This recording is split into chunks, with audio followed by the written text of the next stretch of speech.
Primero, feliz año, es presidente desde la provincia del Oro, desde Radiovía, que pertenece al Sindicato de Choferes Profesionales del Oro. Un abrazo para usted. Eso estaba leyendo y lo felicito, porque ojalá haya mucho más medios de comunicación, propiedad de gremios, de verdaderos trabajadores, no de empresarios de la comunicación. Quedan pocos. Y también del sector público, que no significa gobierno, sino, por ejemplo, juntas parroquiales, municipios, y siempre entendiéndose que el sector público no es, en el caso del municipio del alcalde, no, es de la ciudadanía. La ciudadanía debe estar empoderada de ese medio. Es la única forma de tener verdadera información. Mientras sigan estos grandes empresarios, Fidelegas, los Alvarado, los Pérez en el universo, los Mantilla en el comercio, manejando la información, que no es información sino manipulación, créame que será muy difícil salir del subdesarrollo. Felicitaciones, y también para todos ustedes, para todos los compañeros taxistas que nos escuchan, un muy feliz año. Sí, los transportistas contentísimos, la mayor parte, no todos, ¿no? Pero la mayor parte contentos de entrevistarlo a usted. Le enviaron muchos saludos, muchas cooperativas acá en la parte alta, en la parte baja. Sí tuvo la oportunidad de conocer la parte alta de la provincia del Oro, ¿no? Pero por supuesto, y me encanta. No solo eso, ¿qué no he hecho yo, caramba? Yo he acampado en el bosque de Puyango, por si acaso, el bosque petrificado. Unos manantiales que hay por ahí, pero preciosos, preciosos. Muy bien, muy bien. 7:1, un gusto en saludarlos desde la capital bananera del mundo. Bueno, queda el nombre todavía. Capital bananera del mundo, acá en Machala. Para mí es un honor siempre entrevistarlo, un honor estar con usted acá. Gracias, Washington. Y el gremio del transporte. Coménteme, ya está toda la cosa tranquila con lo de TCE, CNE, ¿está todo tranquilo ya? O sea, con respecto a nosotros, sí, hicieron lo imposible para no dejarnos participar, pero fracasaron en todos sus intentos. Recuerden, o sea, la memoria es frágil, compañeros, y esto nos involucra a todos, porque nos están robando la democracia a todos. Democracia son elecciones libres, no las elecciones con los candidatos que ellos quieran imponer. Y recuerde que nos quitaron Compromiso Socialista 5, creían que no nos iban a dejar participar porque no teníamos partido. Nos abrió las puertas Centro Democrático Listas 1, me pusieron a mí como candidato a vicepresidente, en 22 días me sacan una sentencia por influjo psíquico, supuestamente que he dirigido por influjo psíquico una organización criminal dedicada a los sobornos, y con eso entonces me inhabilitan para cualquier candidatura, incluso para asambleísta, para todo, y mi reemplazo, Carlos Rabascal, entonces pasa a formar parte del binomio. Quisieron eliminarlo porque no había primaria, porque se pasó, porque estornudó muy fuerte, porque se levantó muy tarde, cualquier pretexto.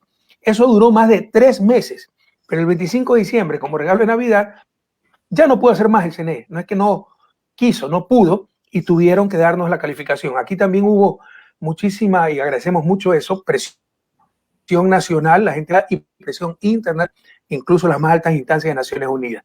Entonces, ya con nosotros solo nos podrán derrotar en las urnas, y que nos derrotan, por supuesto. Sí nos lograron robar la lista de asambleístas en Galápagos, la eliminaron, pero bueno, tendremos que ganar de todos modos mayoría en asamblea, pese a esas trampas que han hecho. Usted ha elegido, usted fue el que eligió que vaya Rabascal en su reemplazo. No, eso fue un largo proceso de discusión.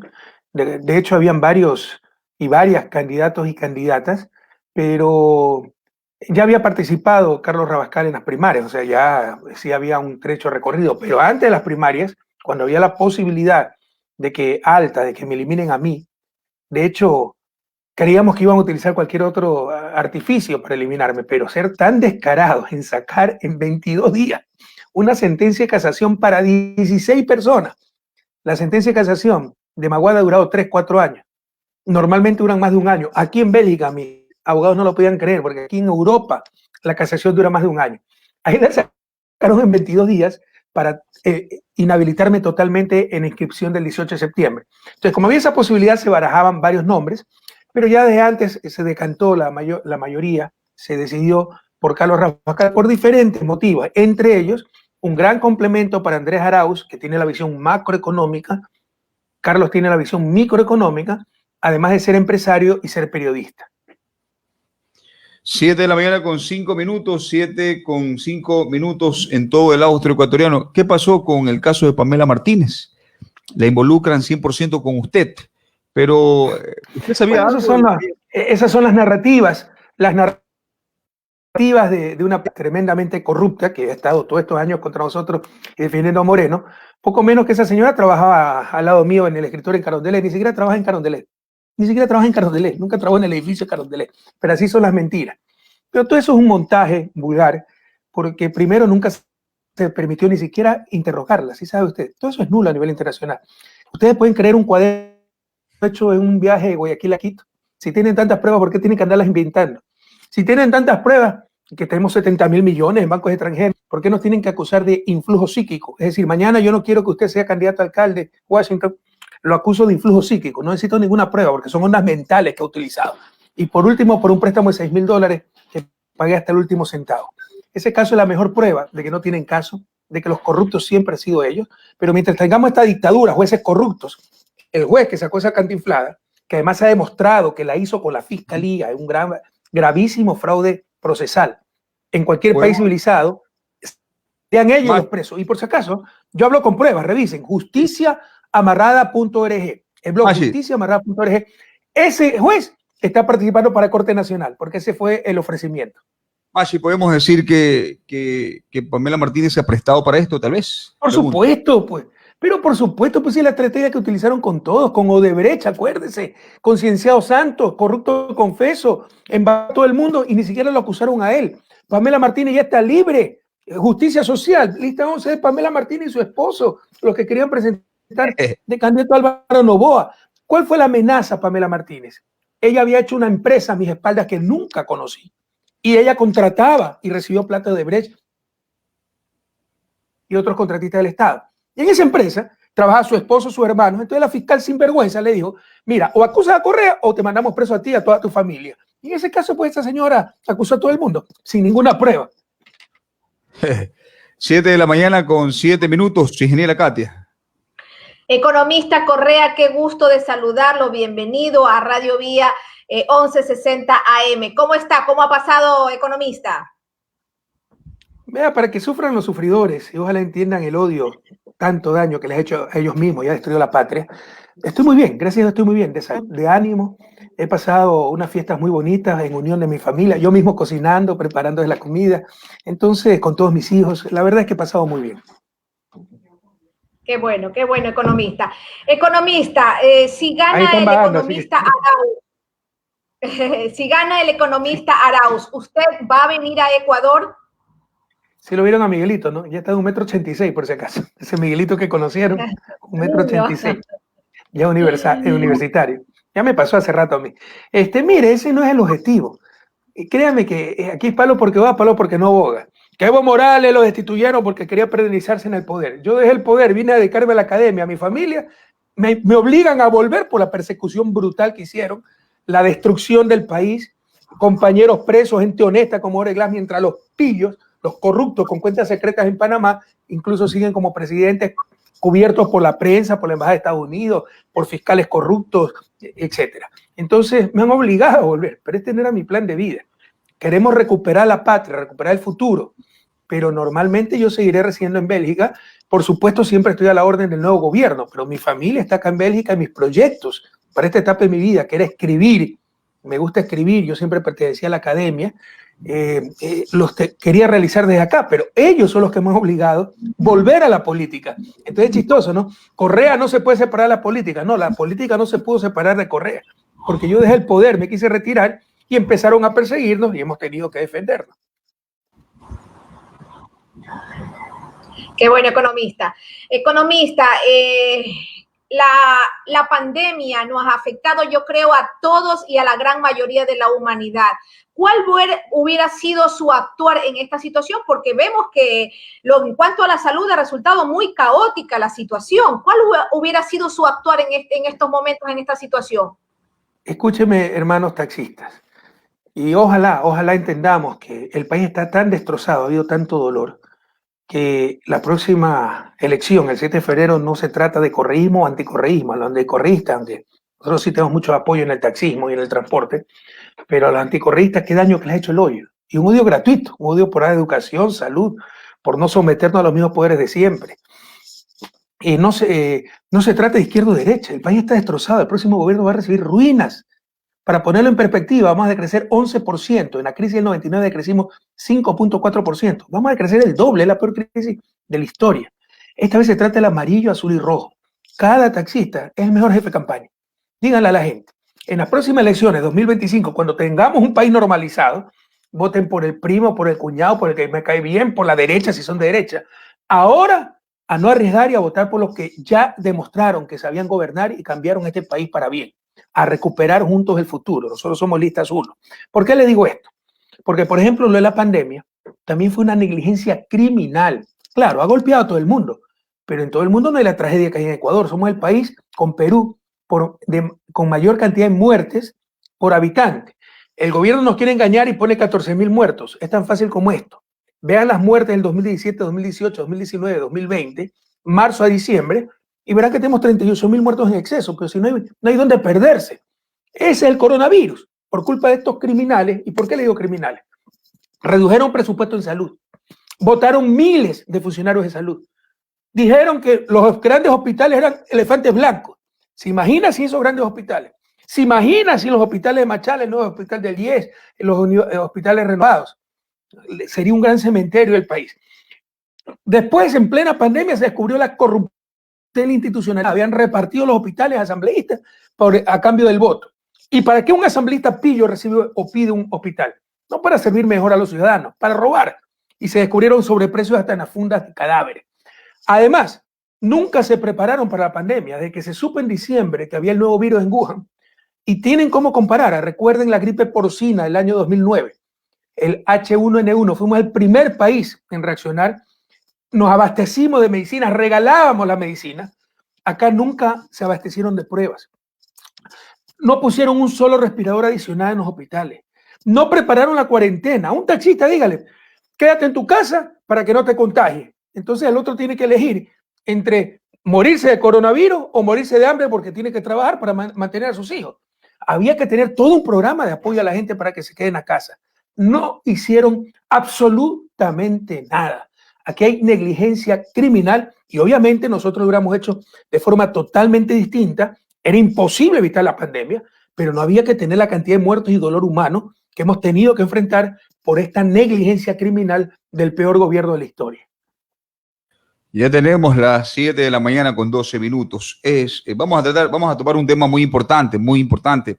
Los compañeros transportistas acá en El Oro, muy agradecidos con usted, y acá me escriben ellos, cuando, no sé si usted recuerda perfectamente, cuando prácticamente firmó el decreto con el decreto 835, ¿se acuerda? Cuando dio paso al pago de un bono a los propietarios de los vehículos con el plan de la chatarrización. ¿Sí recuerda perfectamente eso, Presi?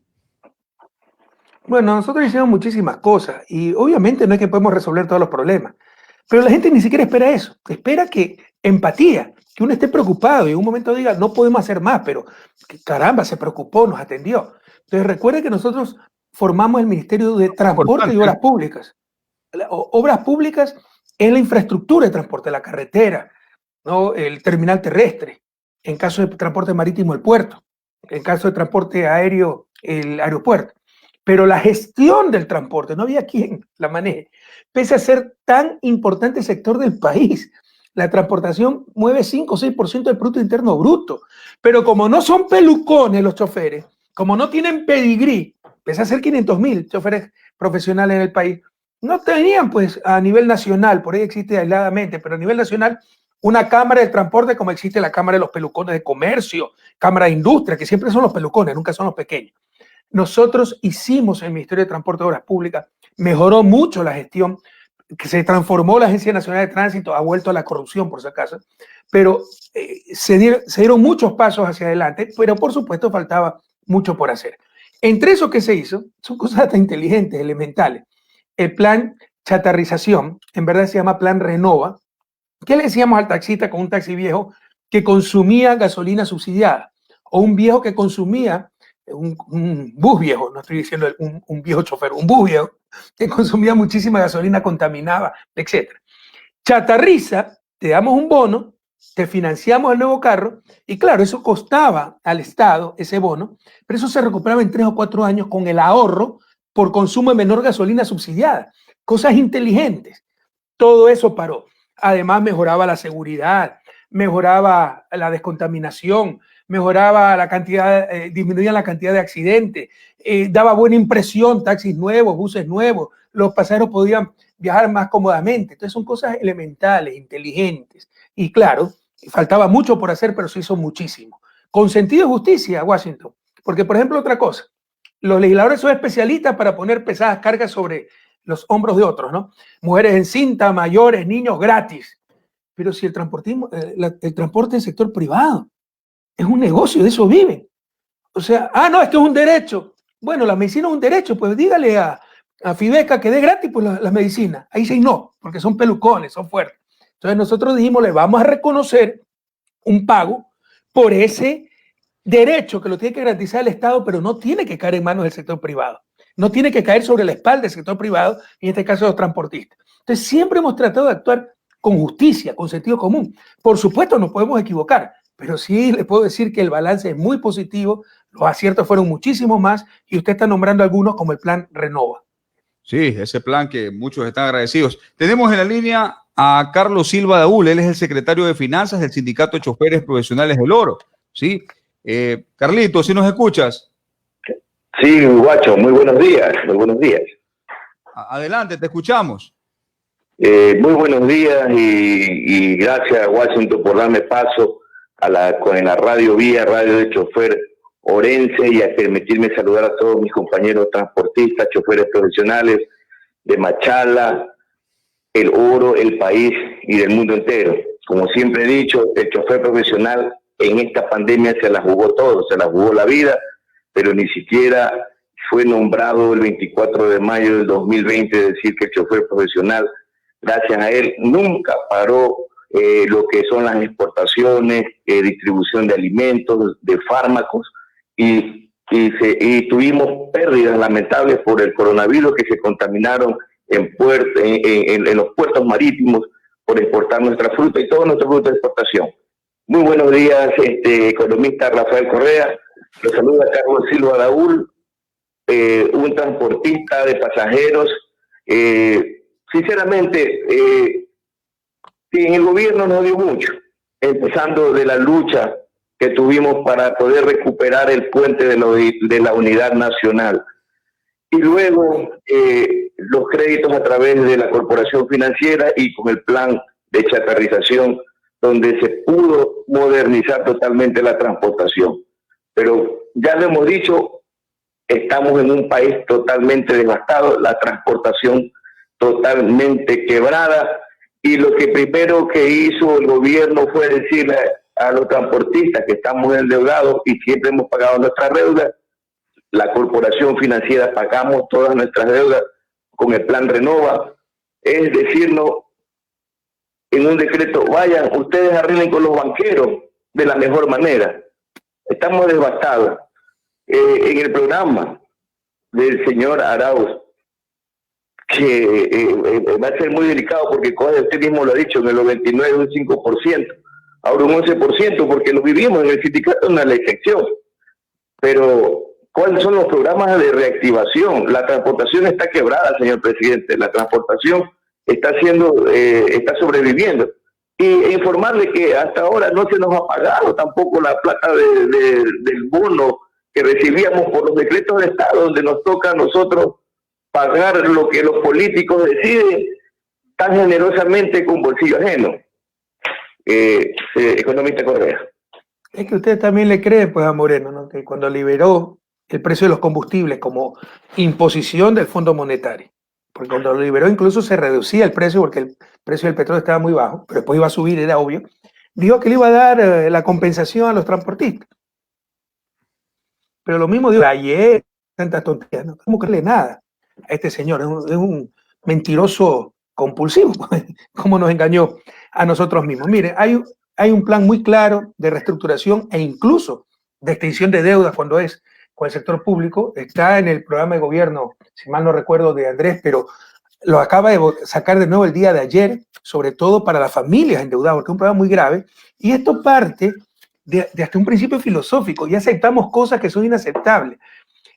Hay una tragedia hay motivo de fuerza mayor, pero el capital es intocable. Hay que pagar hasta el último centavo. Ellos no pueden perder. Que tiene que perder el transportista, la familia endeudada, el comerciante. No, por favor. Hay un motivo de fuerza mayor. ¿Cómo entiende que en el 2019 la banca haya roto récord en utilidades cuando ya estábamos en recesión? Y este año, hasta noviembre, llevan más de 200 millones de utilidades. O sea, se sienten pobrecitos porque están ganando menos que el año anterior que rompieron récord. Pero si este año todo el mundo está perdiendo, ¿cómo pueden ganar más de 200 millones en utilidades? Entonces, el peso de esta crisis debe caer sobre ambos, acreedores y deudores. Ese es nuestro principio filosófico, nuestro principio moral, nuestro principio ético, nuestro principio de justicia. Todo el resto es la ley del más fuerte. No, hay que ser serios, hay que reconocer la deuda y pagar la deuda. Pero si hay un motivo de fuerza mayor que ha perjudicado a todos, ¿por qué solo tiene que perder el deudor? ¿Por qué solo tiene que perder el transportista? Entonces esas deudas se tendrán que condonar, se tendrán que reestructurar y todos debemos asumir el peso de esta terrible crisis que estamos enfrentando, y los que más tienen, como los banqueros, deben ser los que más tienen también que llevar el peso de la crisis, pero por el contrario, siguen ganando utilidades y el resto que quiebre, que se muera, que desaparezca el sector productivo, transporte, etcétera. Usted tocó un tema muy importante, Carlos, para que veas, es que es importante esto, la gente tiene memoria frágil. Muchas veces se dice, no sabemos lo que tenemos hasta que lo perdemos. Usted tocó lo del puente Unidad Nacional. ¿Se acuerda la barbaridad que hicieron? Antes de ampliar el puente, primero hicieron el puente Guayaquil, ampliaron Guayaquil La Puntilla, cuando lo viera ampliar La Puntilla Durán. Pero ¿qué pasa? Pues la primera parte es para los pelucones que viven en San Borondón. Entonces ampliaron ese puente. Nosotros luego ampliamos la otra parte. Pero antes de esa ampliación, no se les ocurrió mejor idea a los pelucones, liderados por Nebot, de prohibir el paso del transporte público, porque se congestionaba el puente. Pero si se congestiona el puente, hay que prohibir el paso del transporte privado, no del público. En todas partes del mundo, el transporte público tiene prioridad porque es un servicio público, porque en un bus van 40 pasajeros, no van 2 pelucones, un pelucón y su perro.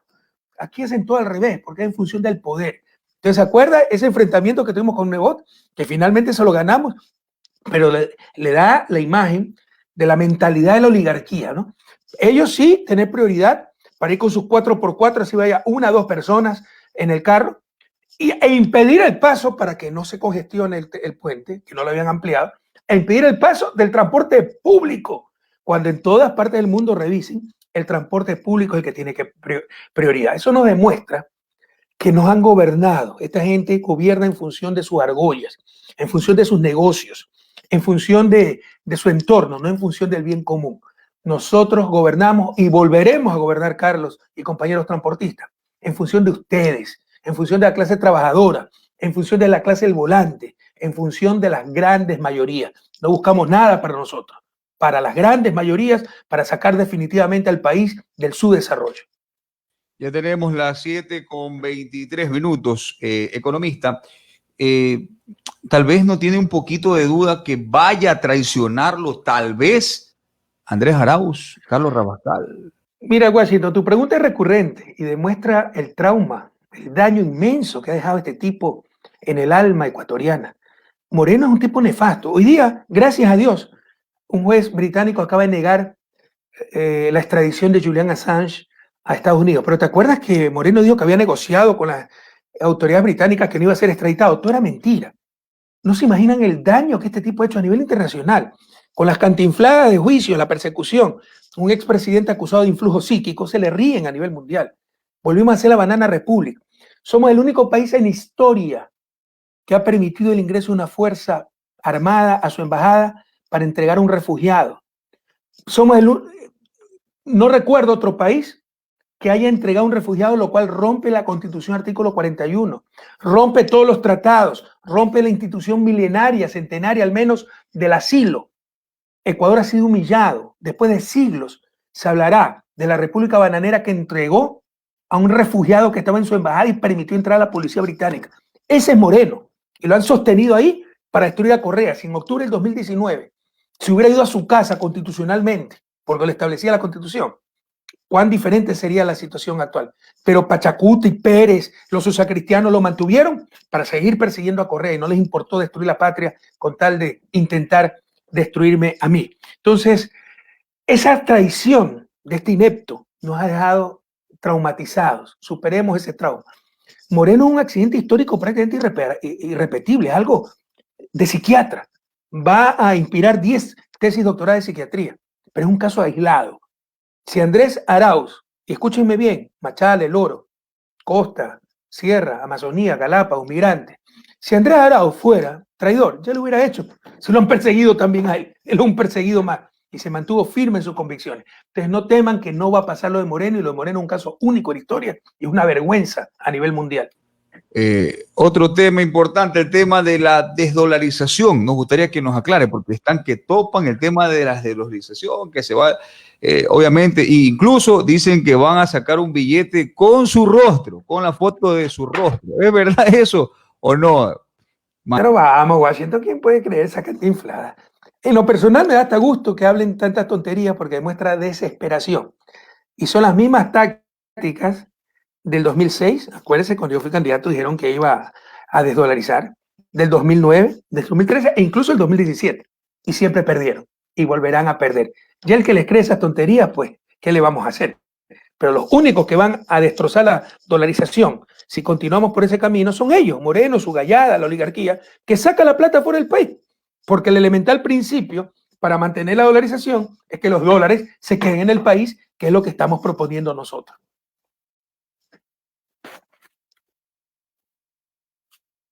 Ya tenemos las 7:26 minutos, 7:26 minutos. Acá le envían saludos las cooperativas de taxis de Arenillas, de Huaquillas, de Santa Rosa, ¿sí? Extrañan. Créame, yo sé que nuestros conductores, bueno, también hay mujeres choferes en buena hora, ¿no? Pero hay gente dura, pero me hace llorar de la emoción. Un inmenso abrazo a todos. Créame que respeto muchísimo el oficio de conductor y el riesgo que corren, ¿no? Por ejemplo, un taxista choca su carro, no solo que muchas veces tiene que pagar el arreglo de su carro, sino que mientras lo arregla, deja de ganar dinero. Sí. Entonces son trabajos de altísimo riesgo, peligroso. Nosotros mejoramos mucho la seguridad, hicimos el taxi seguro, pero entonces eso se ha retrocedido. Toda mi solidaridad y admiración incluso a la clase del volante. La parte de transporte urbanos aquí en Machala está pésimo, está malo. Los transportistas en el transporte urbano no, prácticamente en las líneas más bajas no salen a trabajar porque no les conviene, están en contra. Está triste la situación para ellos, la banca se les viene encima. Claro, le dijo que ahora en este año pueden pagar, pueden cancelar, pero ya estamos este año y ahora sigue lo mismo. O sea, yo le aseguro, y mucho más experto que yo en eso es Andrés es especialista en economía financiera, le aseguro que con eso no va a pasar. Aquí el costo de esta crisis, fuerza mayor que nos ha afectado a todos, debe caer sobre todos, no sobre los más débiles, no sobre los deudores. También los banqueros tendrán que llevar el costo de esta crisis, tendrán que aceptar una reestructuración muy flexible a largo plazo de esas deudas, si es que no es con donación. ¿eh? Le voy a hacer una pregunta particular mía. Si ganara Andrés Arauz y propone al Mashi ser ministro, no sé, de algo, ¿usted aceptaría? ¿Usted vendría acá? ¿Podría ser? Él ha dicho, y me ha ofrecido ser asesor, pero yo puedo asesorar desde acá. Ministro ya me complica un poco más. En todo caso, si es que hay una constituyente, sí me gustaría ser candidato. Y tal vez, sí, ministro por un tiempo, por ejemplo, de talento humano, ciencia y tecnología, porque las universidades están destrozadas, Yacha, el proyecto más importante de la historia del país, destrozado. Sí me gustaría entrar ahí, darle el impulso, redireccionarla, arreglar eso, pero mi vida está por lo pronto acá, como les he dicho, ¿no? 7:29 minutos, estimada Katia. Economista, hemos visto cómo está caóticamente en nuestro país, se han disminuido el presupuesto de las universidades y en cuanto a la salud, y aún así seguimos endeudándonos. ¿Qué piensa usted de eso? La fuga de capitales, pues, Katia, ahí no hay vueltas que darle. Es la economía deshonesta y tonta. Y ya le voy a decir por qué. Porque es motivo de discusión también eso, ¿no? Revisen las cifras, yo las tengo aquí así desean, pero yo me endeudé en 10 años en 15.000 millones de dólares, eso que había sobreendeudamiento, todo eso es mentira. Le estoy hablando de deuda externa, que es lo importante, porque es la plata que el país, si me presta el 10 y le pago al 10, 8% de interés, qué bueno. Se beneficia el 10 y la plata queda dentro del país. El problema es la plata que sale, la deuda externa. Bueno, la deuda externa, antes de mi gobierno era unos 10.000 millones y con nosotros subió a 25 millones, 15.000 millones de dólares. Pero se endeudó. ¿Quién le dijo que la deuda es mala? Pero sí, economía es lógica. Padre de familia que me escucha, el taxista que me escucha. ¿Quién se puede comprar un carro de contado? Endeudarse. Pero no va a satanizar la deuda si está comprando con eso el instrumento de trabajo que va a permitir pagar la deuda y sostener a la familia. El padre de familia que me escucha, ¿quién puede comprarse una casa propia, que no sea Lazo, Nebo, Los Pelucones, al contado, en efectivo? Tienen que endeudarse. Pero si compran una casa de $100.000 y solo se endeudan $15.000 y no van a pagar arriendo y después de 15 años la casa es suya, tremendo negocio. Eso es lo que hicimos en Ecuador. La inversión fue $100.000 millones. Ahí están las carreteras, las hidroeléctricas, unidades del milenio, hospitales y tantas cosas. Y solo creció $15.000 la deuda externa. En estos 3 años y medio, compañeros taxistas, alumnos universitarios, revisen lo que les estoy diciendo. Este gobierno subió la deuda en $20.000 millones. ¿Y dónde está esa plata si no ha puesto un solo doquín? ¿Sabe dónde está? Fuera del país. Con eso financiaron la fuga de capitales. Ellos son los que van a hacer explotar la dolarización, porque los están dejando endeudados, la economía quebrada sin dólares y los dólares afuera. Ahora último, mire, es tan fácil. Si entran 20.000 millones, o hay inversión, o hay aumento de reserva, o la plata se fue afuera. La plata se fue afuera, pero en las últimas semanas ha sido 7.500 millones. Nos quieren hacer creer que es un logro del gobierno, que es política prudente. Es una estupidez. Primero es fruto de la deuda pública, es plata pública, y en lugar de tenerla apoyando al transporte, pagando a maestros, haciendo obra pública, reactivando la economía, la tienen depositada en Suiza. En Suiza. Esa plata hay que traerla al país. Eso es lo que está diciendo Andrés Arauz, y los neófitos en economía dicen, ay no, eso va a perjudicar al Banco Central. ¿Qué perjuicio al Banco Central? ¿Qué perjuicio a quién? Si la reserva monetaria sirve para respaldar una moneda nacional que no tenemos. Esos son depósitos del sector público que en lugar de estar trabajando para el pueblo ecuatoriano, los tienen financiando a Suiza, Miami, en un absurdo económico. 7 de la mañana con 30 minutos. Economista, no se nos mueva. Vamos a una pausa rápidamente. No se nos mueva. 7 de la mañana con 30 minutos en todo el austro ecuatoriano. 7 con 30. Ya volvemos. Vamos a una pausa.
Con este bonito diálogo con el expresidente de la República, Rafael Correa Delgado. 7 con 34 minutos. Otra de las preguntas importantes. El oriente ecuatoriano, nos vamos al bosque de Yasurip, algo importante del Ecuador. Tuvo la oportunidad de ingresar. ¿Qué es de cierto de que hubieron entre las tribus no contactadas, ¿no? Tagaeri, Taromenane, yo creo que sí se recuerda de ello, ¿no? ¿Qué pasó con ellos? ¿Tuvieron algunos muertos allí? ¿Ellos fallecieron? ¿Usted supo y en algún momento no lo dijo? Decía por ahí alguien. ¿Es verdad o no? Pero ¿quién decía por ahí? ¿Quién es ese alguien? Con todo cariño, Washington no puede repetir rumores, tiene que ir a la fuente. Porque hay tanta gente mala fe y hay que ver, pues es un payaso a que nadie le hace caso, ¿no? Por supuesto. Pero, ¿qué pasó? ¿Es verdad? Pues no es verdad. Para empezar, ni siquiera entramos al Parque Yasuní. En la propuesta de Yasuní TT cometieron un error o deliberado, los maximalistas, los que quieren todo. Entonces, el ITT, Ispingo, Tambococha, Tiputini, el Tiputini 80%, el Tiputini es un campo, son los 3 campos del Yasuní, Ispingo, Tambococha, Tiputini. El Tiputini 80% está fuera del Yasuní. Era un error de marketing decir proyecto ITT Yasuní, porque tú podías explotar 80% del Tiputini sin entrar al Yasuní, pero ya lo vinculaban. Lo hicieron a propósito alguna gente, estoy seguro. Nosotros empezamos a explotar esa parte del Tiputini, que está al otro lado del río Tiputini, no está en el Yasuní. Y eso es lo que mantiene este gobierno, dicho sea paso, le están dando 1.000 millones anuales. Nosotros pusimos toda la inversión, el gasto público, para que este gobierno sinvergüenza que no ha hecho nada se sostenga. Lo mismo con la repotentización de la refinería, lo mismo las hidroeléctricas. Sin eso el país estaría más que colapsado, porque le está dando como 2.000 millones anuales a este gobierno, obras que hicimos nosotros. Entre ellas, Tiputini. Nosotros no entramos al Yasuní, son ellos los que han entrado. Pero obviamente, incluso están los protocolos. Si usted ve un grupo no contactado, enseguida para todo eso. Se interviene con sumo cuidado, con sumo cuidado. Y siempre se dijo que se iban a explotar unas 500 hectáreas del 1.000.000 de hectáreas, porque también te lo planteaban los extremistas. Petróleo y Yasuní, no. Petróleo, para evitar que los niños se nos mueran de diarreíta, ponerle agua potable al alcantarillado, ¿no? A cambio de afectar en 0.500 hectáreas de 1.000.000 de hectáreas, es decir, 0.5 por 1.000 del Yasuní, que después supimos que iba a ser solo 250 hectáreas, que fue lo que el sinvergüenza de Moreno preguntó como gran ecologista en la consulta mañosa, cuando ya se sabía técnicamente que solo se iban a afectar 250 hectáreas. Todo fue un gran engaño. Ya tenemos las 7:37. Hubo una pareja guaraní que fue asesinada por otra tribu. No sé si usted recuerda. Sí, pero esos son conflictos entre... Mira, los Tagaeri y Taromenani son clanes de los guaraní. Y entre ellos hay fricciones. Siempre. Son grupos no contactados, pero sí tienen contacto con algunas familias guaraní viviendo en la frontera entre contactados y no contactados. Y algunas veces hay graves fricciones. Son problemas muy delicados, muy muy difíciles de tratar. Usted hizo la gestión con las Fuerzas Armadas, pues yo me recuerdo, Mashi, para que ellos puedan tratar de darle seguridad. O sea, eso yo tuve conocimiento, eso es verdad, ¿no es cierto? Mira, los guaraní son guerreros. Entonces ellos estaban acostumbrados ancestralmente a resolver sus problemas con las armas. Entonces había que tener mucho cuidado cuando murió esa pareja de guaraní, no recuerdo muy bien los hechos, pero de que no haya la revancha, ¿no? Y ya se habían producido cosas así. Entonces no sé, no recuerdo si movilizamos Fuerzas Armadas, etcétera, pero siempre para evitar que haya muertos y sobre todo que los no contactados que tienen garantías nacionales, constitucionales, internacionales, pues pierdan esa condición, ¿no? Y sean absorbidos por la civilización occidental. Exacto. Excelente. 7:38, 7:38. Rompiendo un poquito el esquema. Sí extraña esos riquísimos mariscos de la provincia del Oro. No seas cruel, pues, Washington. Créeme que no te iba a mencionar eso, pero después van a creer que solo pienso en comida. Pero cada vez que tengo una entrevista con el Oro, me acuerdo de la comida del Oro. El Oro tiene la comida más rica, ¿no?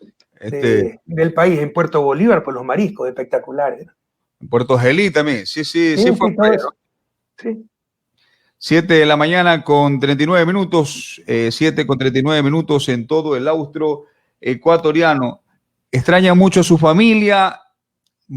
Sí, sin duda le gustaría venir a Ecuador de inmediatamente.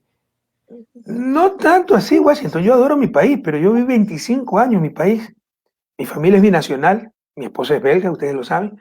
Entonces ya era cuestión de justicia, ¿no? Hemos vivido 25 años, vengamos a ir un poco más, aprovechar a mis suegros que estaban bastante ancianos, de hecho ya fallecieron. Entonces, y mis 2 hijas estaban estudiando en Francia, la familia estaba separada, lo cual era para mí muy doloroso. Entonces yo estoy aquí con mi familia nuclear, ¿no? Los ecuatorianos siempre pensamos en la familia extendida, que hermanos, que papás, que cuñados. O sea, mi familia nuclear, mi esposo y mis hijos están aquí, estamos unidos. Y eso nos tiene muy felices. Estar separados es muy duro. Entonces, claro que extraño, pues extraño a mi madre, es mi mayor preocupación, 86 años, mis amigos, mis lugares entrañables en Guayaquil. Siempre los domingos yo iba al cementerio, uno de los lugares más fascinantes que tiene Guayaquil. Yo tuve una hermana que falleció cuando yo tenía 13, ya tenía 12, y de ahí todos los domingos, infaltablemente, estaba en el cementerio. Entonces, son cosas que me hacen falta. Los Andes, el olor de los Andes, el olor a lluvia de Guayaquil, el olor de nuestras playas, nuestra comida.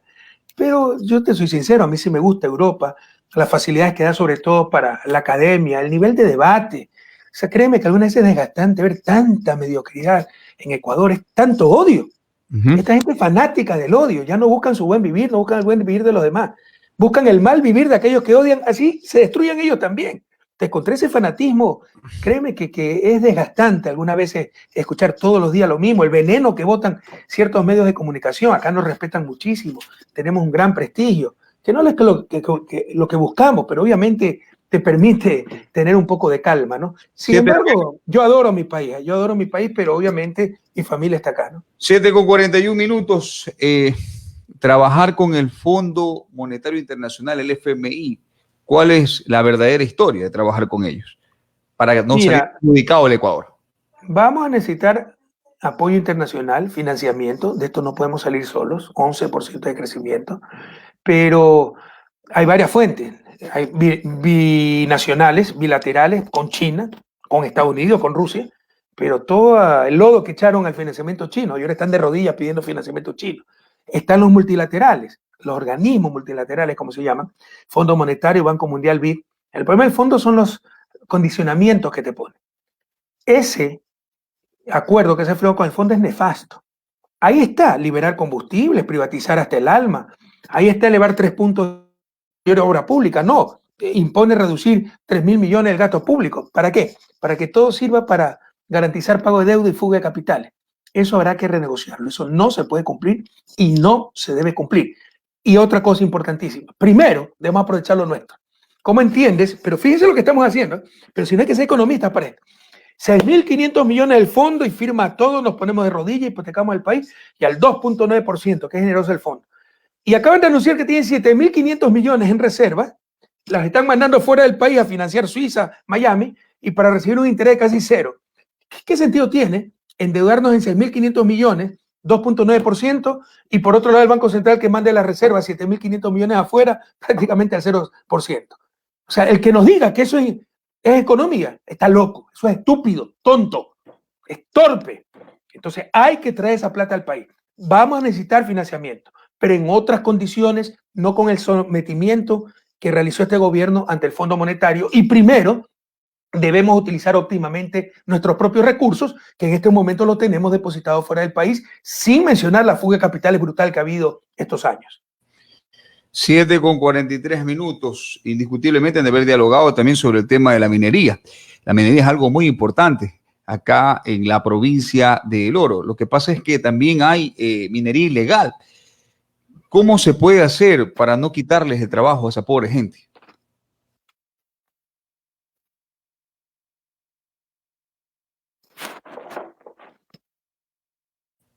¿Sí me escuchó, economista? Mira, Washington, ese es el mismo problema que, por ejemplo, con los conductores. Hay decenas de miles, centenas de miles de conductores que cumplen su trabajo todos los días con excelencia, con sacrificio, con absoluta responsabilidad. Pero si hay un conductor que por exceso de velocidad irresponsable causó un accidente, entonces todos los conductores son irresponsables.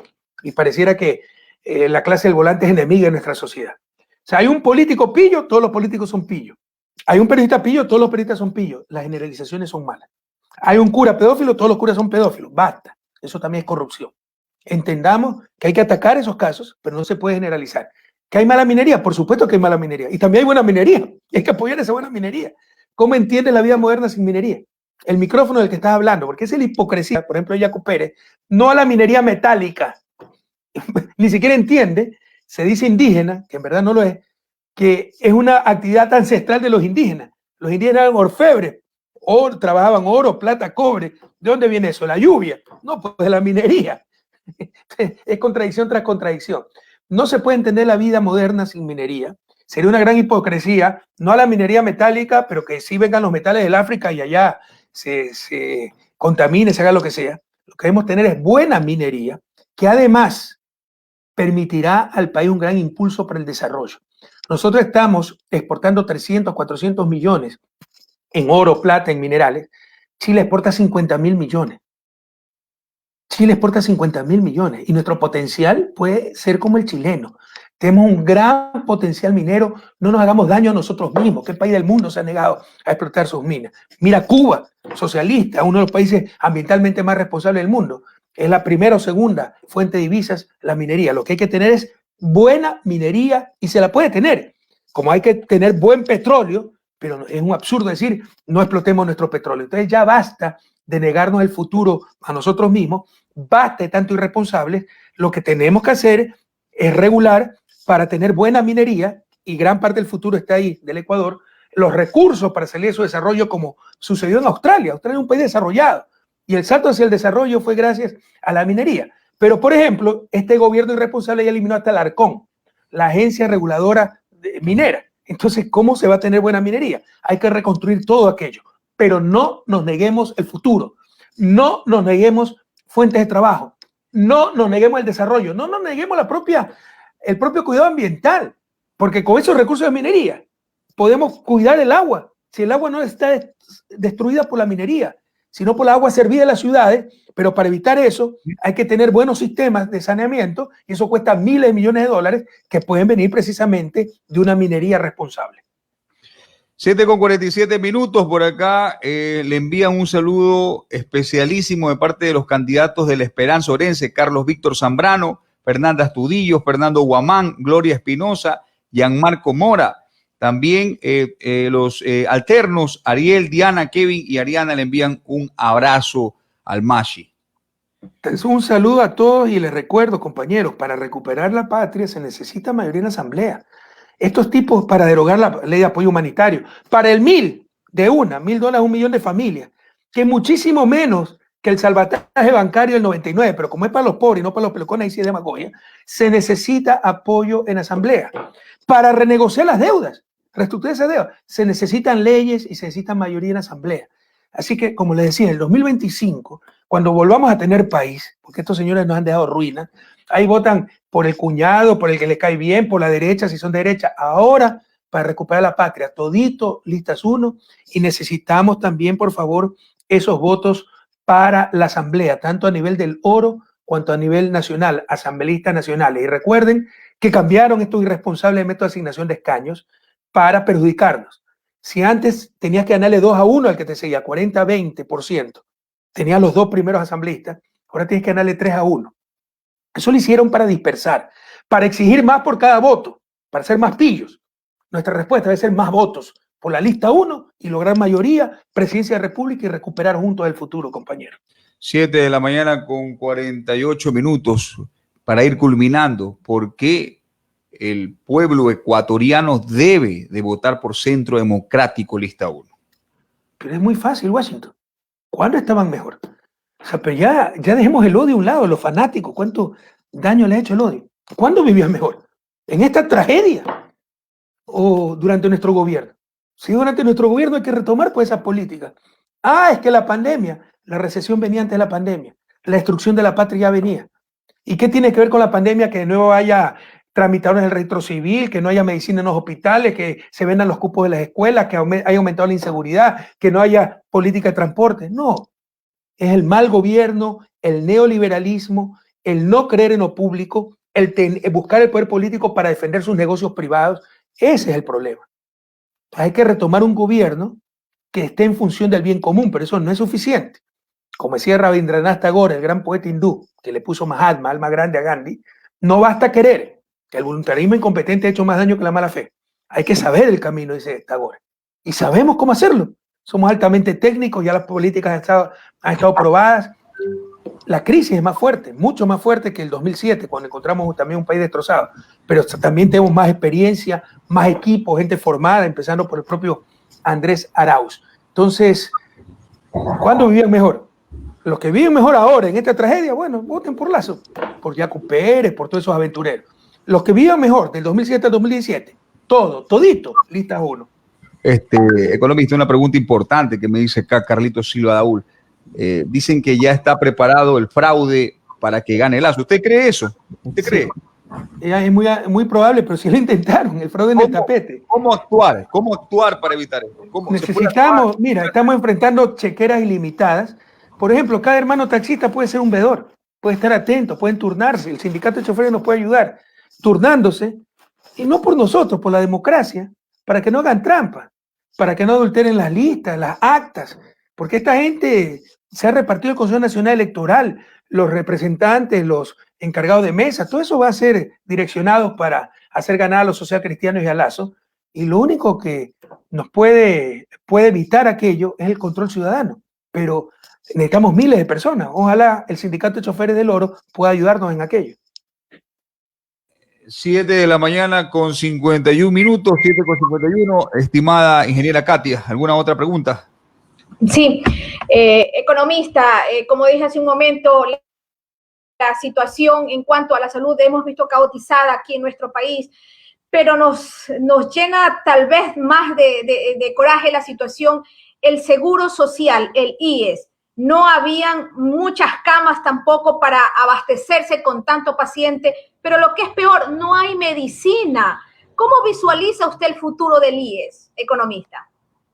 El futuro del IES, como sucedió en nuestro gobierno, mejoró muchísimo, duplicamos la cantidad de afiliados, se hacía turnos en los hospitales, se llamaba a la gente para recordarle el turno, había salas de espera decentes, la gente tenía su medicina, sus equipos, sus médicos, pero es cuestión de voluntad. Esta gente ha destrozado todo, y con la complicidad de los grandes medios de comunicación nos quisieron hacer creer el mundo al revés, que nosotros que rescatamos al IES somos los que lo habíamos destrozado. No, son estos ineptos. Ahora ya se sabe la corrupción que había en el IES, cómo repartieron hospitales incluso a los Bucarán, o ya se olvidaron. Todo eso habrá que revertir. Hemos demostrado que se puede hacer. Recuerden cómo funcionó el IES, recuerden cómo funcionaba antes de nuestro gobierno y cómo funcionó con nuestro gobierno. Hoy hemos vuelto al pasado. Por supuesto que podemos recuperar esa senda hacia el progreso. 7 de la mañana con 52 minutos. 7:52 minutos en todo el austro ecuatoriano. Con esta pregunta yo termino. Con esta pregunta culminamos. Economista. ¿Es verdad que fue un asalto el fallecimiento del coronel Gabela? Que paz descanse. No te puedo decir. Yo tengo mis grandes dudas, siempre lo dije. Alguien que denuncia, me han amenazado de muerte y 3 meses después muere en un asalto, pero hasta capturaron a los autores materiales. Yo hice una comisión a pedido de la viuda, de la señora viuda, para investigar. Se interrogó gente, se hicieron preguntas, todo eso, y no pudimos llegar a una conclusión de que no era un asalto, ¿no? Entonces, y ahora, ¿cuál es la versión? Que hicimos la comisión para no dejar ningún cabo suelto, porque nosotros somos los culpables. Ya el que cree sus adefesios pues cree cualquier cosa. O sea, son aberraciones, ya es el odio de ciertos corazones. Yo tengo mis grandes dudas. O sea, si alguien dice, me quieren matar y 3 meses después muere un asalto, por lo menos hay lugar para la duda, pero hicimos lo posible para investigar, que no era nuestra tarea, era tarea de la Fiscalía y del Sistema de Justicia, y de todos modos no se pudo contradecir la versión policial de que había sido un asalto. Y cuidado, les insisto, a los que no saben, hasta se capturó a los autores materiales. Entonces, los autores materiales dijeron que era asalto. Si alguien los contrató, etcétera, debieron decirlo, ¿no? Ojalá puedan interrogarlos de nuevo y se sepa toda la verdad de lo que ha pasado. 7:54 minutos. A lo mejor, bueno, Rafael Correa confió en personas que no tuvo que confiar. Pero por supuesto, porque aquí no le pasa eso. Claro que nos pasó en mayor medida por la traición, porque las personas somos lo que en las crisis demostramos ser, y cuando este sinvergüenza nos traicionó, cuando empezó a perseguirnos, a calumniarnos, ¿por qué? Hubo gente que se vendió al primer plato de lentejas, porque ha sido un infiltrado. Seguramente sabía los Estados Unidos que era un corrupto, lo chantajearon, pero se ve que es enfermo. Mira, en beneficio de él, en descargo de él, yo creo que está enfermo. Alguien que odia tanto, alguien tan inepto, y que no le importa destruirse con tal de tratar de destruir al que odia, ya es patológico, ya está enfermo el tipo. El tipo es un caso de psiquiatra. 7 de la mañana, 55 minutos. Un mensaje para todo el pueblo ecuatoriano, para nuestra gente, nuestros hermanos, transportistas también de la provincia del Oro en general. Siempre un mensaje de esperanza, de optimismo. Nunca esperen de mí pesimismo. Yo soy un enfermizo optimista y ojalá que eso sí sea contagioso, pero tampoco nunca esperen mentiras. Estamos ante un desafío enorme, es la crisis más grave de la historia del país, aumentada con una crisis sanitaria, decenas de miles de muertos, que no tuvo que ser así, por la negligencia. Ha habido muchísimo dolor humano y mi abrazo solidario a las familias que han perdido un ser querido, como aquellos desempleados, como aquellos taxistas, transportistas quebrados. No tenía que ser así y no va a ser así en el futuro si tomamos las correctas decisiones. Lo demostramos. En el 2007 también encontramos un país destrozado, no tanto como ahora, pero bastante golpeado. Recuerda la tragedia de la migración, todavía la AGD, no se solucionaba la crisis bancaria y lo pusimos rumbo al progreso y admiramos a América Latina y al mundo. Lo volveremos a hacer, pero para eso el 7 de febrero, todito uno, estamos enfrentando a la maldad del gobierno, a la maldad de los medios de comunicación cómplices del gobierno, a chequeras sin límites, pero nosotros tenemos a ustedes. Por ejemplo, un taxista es el mejor jefe de campaña. Así que ojalá, compañero taxista, cada pasajero que lleva, dile, vote todito, listas uno y recuperaremos juntos el futuro. Un inmenso abrazo a todas y a todos y feliz año. Un abrazo, economistas, que le vaya excelente. Bendiciones. Muchas gracias.